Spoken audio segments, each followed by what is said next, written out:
Hello. Welcome to Point of View. Today I will talk about Joe Biden. Is Joe Biden good or bad for China?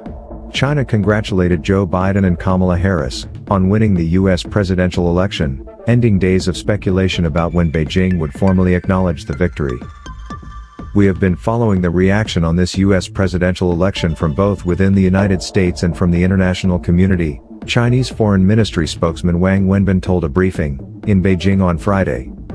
We respect the American people's choice and extend congratulations to Mr. Biden and Ms. Harris. Biden presidency could therefore be expected to continue its predecessor's full-court press against Beijing, from Hong Kong to its treatment of religious and ethnic minorities. The U.S. Navy will keep up its freedom of navigation operations in the South China Sea, and there is unlikely to be a return to the cautious China policy, sometimes verging on acquiescence, of the Obama years. The Dallas Morning News video on YouTube shows NPR reporter Lulu Garcia Navarro asking Vice President Joe Biden to give his thoughts on China policy and tariffs. President Trump is not the first president to say China is ripping off the United States. President Obama made similar complaints. Some have said Trump's stance is a good one to counter China's influence. Would you keep the tariffs? No. Hey, look, who said Trump's idea is a good one?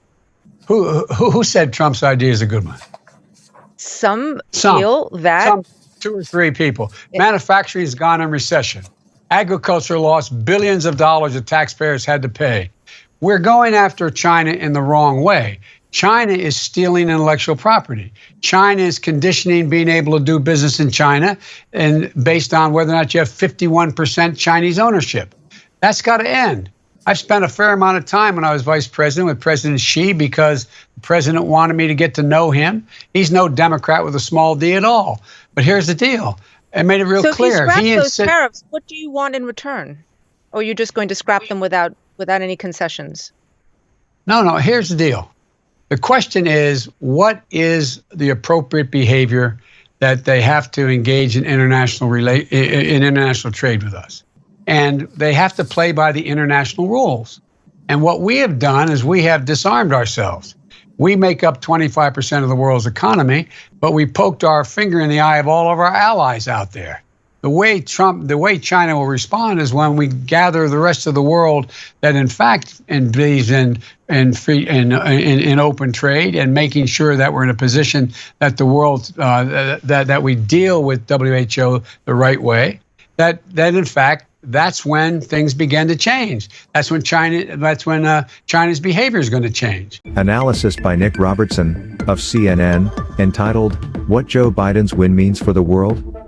says, Joe Biden's victory in the U.S. presidential election, defeating incumbent conservative populist Donald Trump, could mark the beginning of a dramatic shift in America's attitude toward the world. But does that mean things are going back to normal? The veteran Democratic politician, who will take office in January 2021, has promised to be a safe pair of hands for the world. He vows to be friendlier to America's allies than Trump, tougher on autocrats, and better for the planet. However, the foreign policy landscape may be far more challenging than he remembers. Franklin D. Roosevelt coined the term first 100 days during a July 24, 1933, radio address.